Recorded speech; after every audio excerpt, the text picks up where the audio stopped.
Fala galera, bem-vindos a mais um TV Pra Quem Pedala.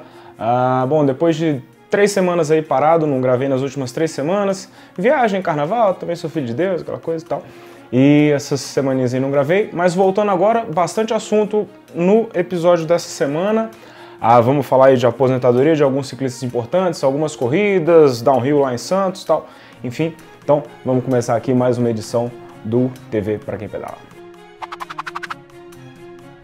Bom, começando aqui a falar das aposentadorias. O Fabian Cancellara, o Spartacus, ciclista da Trek atualmente, declarou que possivelmente ele se aposenta se ele vencer mais uma das clássicas Monumento. As clássicas Monumento, clássicas são as provas de um dia, e as Monumentos são agora as que acontecem na primavera, especificamente 3 delas, que é a Milan-San Remo, a Tour of Flanders e a Paris-Roubaix, que é a preferida dele. Então ele, apesar do contrato dele vigorar até o final dessa temporada com a Trek, ele disse que não tem nada planejado e que existe a possibilidade de, se ele ganhar mais uma dessas, anotar mais uma dessas aí para a carreira dele, ele vai encerrar a conta e vai se aposentar ainda esse ano. Apesar de ter Olimpíadas ano que vem, ele está nessa possibilidade aí de pendurar a bicicleta ainda esse ano. Outra grande notícia aí das aposentadorias foi o Alberto Contador, que declarou que também deve se aposentar no final de 2016, então é no ano que vem. Ele teria mais 2 temporadas completas, contando com essa, aí disputando as provas. Esse ano ele está com o objetivo de tentar a dobradinha aí, Giro e Tour, que a última vez que alguém conseguiu isso foi o Pantani lá há 20 anos atrás, então tem muito tempo, com o nível que o ciclismo está hoje em dia, que ninguém consegue fazer essa questão de ganhar o Giro e o Tour, até porque eles estão a 1 mês de diferença aí, ninguém consegue ficar nessa performance toda, e o Alberto Contador está com esse objetivo.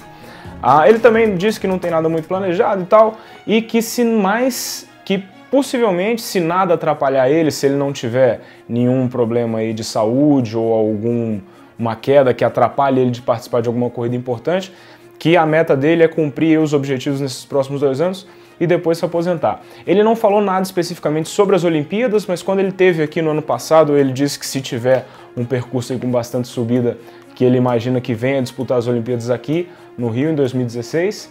Então, é isso aí, esses 2 grandes nomes do ciclismo que podem estar se aposentando no próximo ano. No caso, o Cancellara ainda já agora em abril, e o Alberto Contador no final de 2016. Seguindo aqui, para falar agora um pouco sobre as competições que aconteceram, semana passada tivemos 2 competições importantes, o Tour de Oman e a Ruta del Sol, Volta a Andalúcia, tem os 2 nomes aí certo.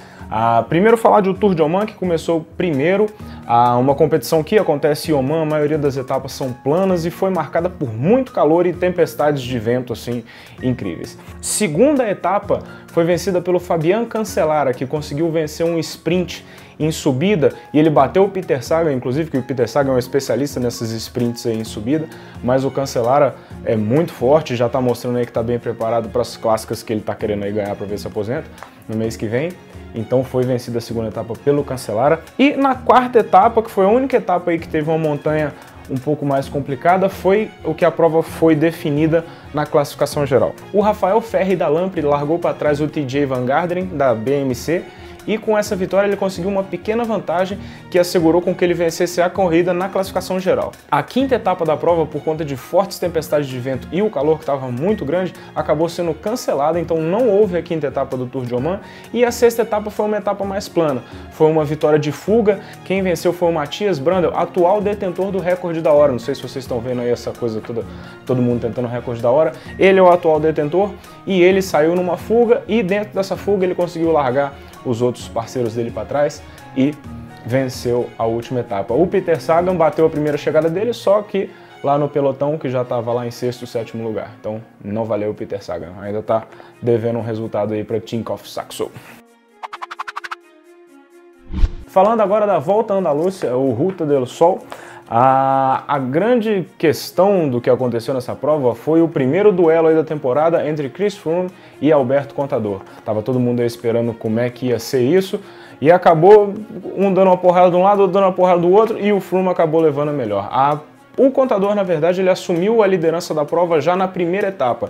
Essa prova teve um formato interessante, ela teve uma primeira etapa dividida em A e B. O A foi uma primeira etapa de 150 km que aconteceu de manhã, e à tarde teve um contrarrelógio de 9 km.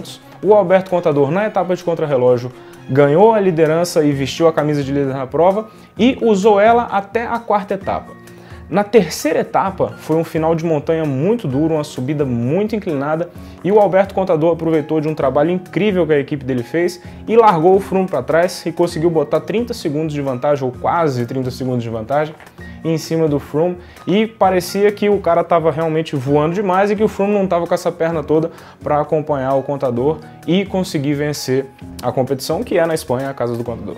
Só que a festa do Contador durou pouco. No dia seguinte, na quarta etapa, o Chris Froome mostrou que tem sim perna, ele deu um ataque na cabeça do Contador mesmo, o Contador ainda pulou na roda, tentou ficar um pouco, mas o Chris Froome, com aquele cotovelão dele para fora, sentado, foi num ritmo impressionante e poucos segundos depois largou o Contador para trás e conseguiu botar 29 segundos no Contador e ganhou a liderança da prova por apenas 2 segundos.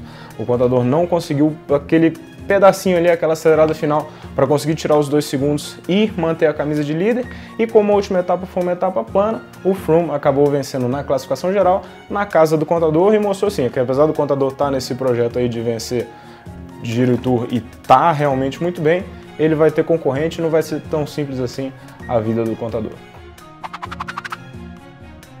Terminando com as corridas, falando aqui um pouco da polêmica que aconteceu com a prova E3 Harelbeke, que é uma das clássicas, não chega a ser uma clássica monumento, mas é uma das clássicas importantes que acontecem aí na Bélgica agora na primavera do hemisfério norte.